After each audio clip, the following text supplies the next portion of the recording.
वो डॉक्टर जो अपने प्यार को बचा नहीं सकी। मैंने अपनी मेडिकल की पढ़ाई एक सरकारी कॉलेज से की थी। वजह सिर्फ इतनी थी कि मैं एक बेहद गरीब परिवार से आती थी। मेरे माता पिता के पास इतने साधन नहीं थे कि वे मुझे किसी प्राइवेट कॉलेज में एमबीबीएस करवा पाते। सपने तो मेरे भी बड़े थे, लेकिन हालात ने मुझे बहुत जल्दी जिम्मेदार बना दिया था। पढ़ाई के साथ साथ मैंने एक कंपनी में पार्ट टाइम नौकरी शुरू की ताकि घर के खर्चों में माता पिता का हाथ बटा सकूं। उसी दौर में मेरी जिंदगी में अंकित आया। मैं ये नहीं जानती थी कि वो मेरी जिंदगी का सबसे खूबसूरत एहसास भी बनेगा और सबसे गहरा जख्म भी। अंकित उसी कंपनी के मालिक का बेटा था। उसका रहन सहन, उसकी बातें, उसका आत्मविश्वास, सब कुछ मुझसे बिल्कुल अलग था। धीरे धीरे मैं उससे प्यार करने लगी, इतना गहरा प्यार कि मैंने अपने सारे डर, अपने सारे सपने उसके साथ जोड़ लिए। लेकिन मैं कभी उससे अपनी दिल की बात कह नहीं पाई। शायद डरती थी, अपने हालात से, अपनी गरीबी से, अपने सच से। एक दिन उसने खुद मेरे पास आकर कहा कि वो मुझे पसंद करता है।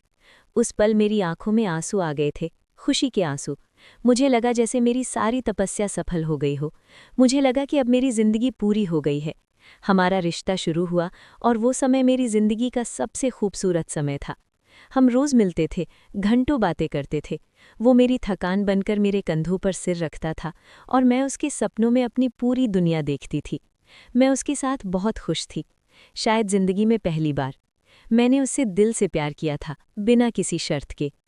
लेकिन खुशियां हमेशा के लिए नहीं होती। एक दिन अचानक अंकित मुझसे मिलने आया। उसकी आंखों में वो अपनापन नहीं था जिससे मैं रोज मिलती थी। उसने बहुत ठंडे लहजे में कहा कि वो अब इस रिश्ते को ख़त्म करना चाहता है। कारण पूछने की हिम्मत भी मुझ में नहीं थी, फिर भी मैंने पूछा। उसने जो कहा, उसने मुझे अंदर से तोड़ दिया। उसने कहा कि उसने मुझसे कभी प्यार नहीं किया। उसने कहा कि मैं उससे नहीं, बल्कि उसके पैसों से प्यार करती थी। उन शब्दों ने मेरे दिल को छलनी कर दिया। जिस इंसान के लिए मैंने अपनी जिंदगी की हर छोटी खुशी कुर्बान कर दी थी, उसी ने मेरे प्यार पर सवाल उठा दिया।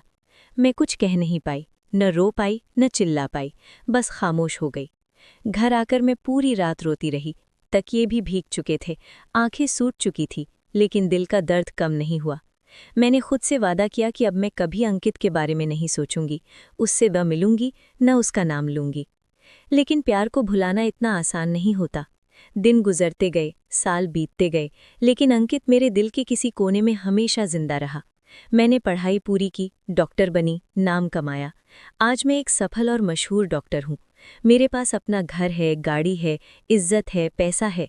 लेकिन आज भी जब रात को अकेली होती हूँ तो दिल पूछता है, अगर मेरे पास सब कुछ है तो फिर ये खालीपन क्यों है?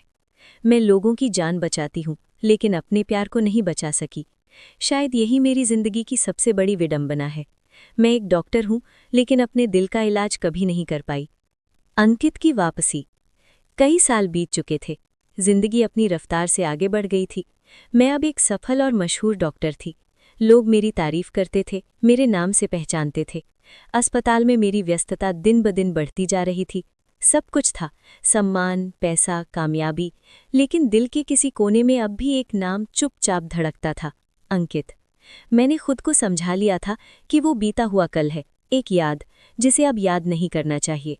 लेकिन कुछ यादें समय के साथ धुंधली नहीं होती, बल्कि और गहरी हो जाती हैं। एक दिन अस्पताल में ओपीडी खत्म करके मैं अपने केबिन में फाइलें देख रही थी, तभी नर्स ने आकर कहा, मैम, एक पेशेंट है, आपसे खास तौर पर मिलना चाहता है। मैंने बिना सिर उठाए कहा, भेज दीजिए। दरवाज़ा खुला और मेरी सांसें थम गई। सामने अंकित खड़ा था, वही चेहरा, लेकिन पहले जैसा नहीं। आंखों में वही चमक नहीं थी जो कभी मुझे देख कर आ जाया करती थी। चेहरा थका हुआ, कंधे झुके हुए और आंखों में एक अजीब सी खालीपन भरी उदासी। कुछ पल हम दोनों खामोश खड़े रहे, न वो कुछ कह पाया न मैं। आखिरकार उसने धीरे से कहा, तुम ठीक हो? उस एक सवाल ने मेरे भीतर दबे सारे जख्मों को फिर से हरा कर दिया। मैं डॉक्टर थी, मुझे लोगों के दर्द को छुपाना आता था। मैंने खुद को संभाला और औपचारिक लहजे में कहा, हाँ बताइए, आपको क्या तकलीफ है? वो कुर्सी पर बैठ गया, उसकी आंखें जमीन पर टिकी थीं। मैं यहाँ पेशेंट बनकर नहीं आया हूँ, मैं यहाँ माफ़ी मांगने आया हूँ। मेरे हाथ कांप गए। उसने कहा कि उसकी जिंदगी वैसी नहीं रही जैसी उसने सोची थी। पैसा था, नाम था, लेकिन सुकून नहीं था। उसने बताया कि जिन लोगों को वो अपना समझता था वही उसे छोड़ गए, और तब उसे एहसास हुआ कि सच्चा प्यार क्या होता है। मैंने तुम्हारे प्यार को गलत समझा, उसने भारी आवाज में कहा। मैं बहुत गलत था, मुझे माफ कर दो। मेरी आंखें भर आईं, लेकिन मैंने आंसू गिरने नहीं दिए। इतने सालों में मैंने अपने दर्द को खुद ही सीना सिखा लिया था। मैंने उससे कहा, अंकित, कुछ टूट जाए तो उसे जोड़ा जा सकता है, लेकिन कुछ जख्म ऐसे होते हैं जो भर तो जाते हैं मगर निशान छोड़ जाते हैं। उसकी आंखों से आंसू बह निकले। मैं आज भी तुमसे प्यार करता हूँ, उसने कहा। मैंने खिड़की से बाहर देखा, वही आसमान, वही सूरज, लेकिन मैं वही लड़की नहीं रही थी। अब मैं मजबूत थी।